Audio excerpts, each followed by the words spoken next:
In today's Your Healthy Family, with more Americans than ever having some kind of cosmetic procedure done, we're talking about what's involved with having a surgical facelift. And are they just for the wealthy these days?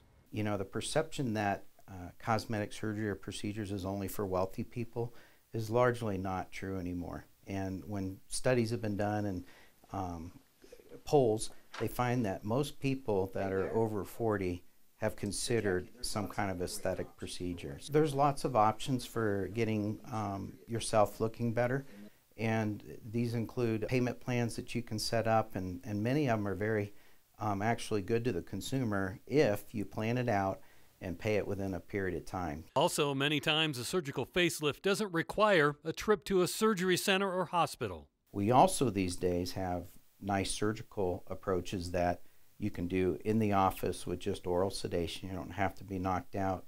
And I have many that come in on a Friday to get it done. They're scheduled that way, and they're okay to go back to work on Monday. Especially if you have longer hair, it can hide where the stitches are, and with a little makeup, nobody even knows. Often the types of procedure available are dictated by the area of the face that needs work. So there's lots of different types of facelifts. Generally, facelifting is broken up into the three parts of the face. You have the upper face or the forehead brow lift, you have the mid facelift in this area, and then most of the time when people say facelift, they're really talking about the jawline, jowls, and upper neck, and that's a lower facelift. Surgical facelift techniques are also becoming less invasive. We often use the term small incision facelift or short scar facelift because a lot of people that have seen people have had a facelift, they may see an incision that runs all the way in front of the ear, all the way back down the hairline and up into the hairline.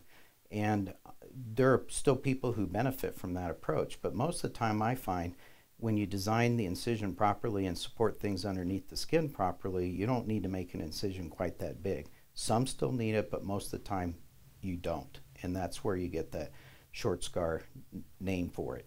In future stories with Dr. Burrows, we'll talk about non-surgical alternatives to a facelift that are also available. For Your Healthy Family, I'm Ira Cronin. For more health stories, head to yourhealthyfamily.com.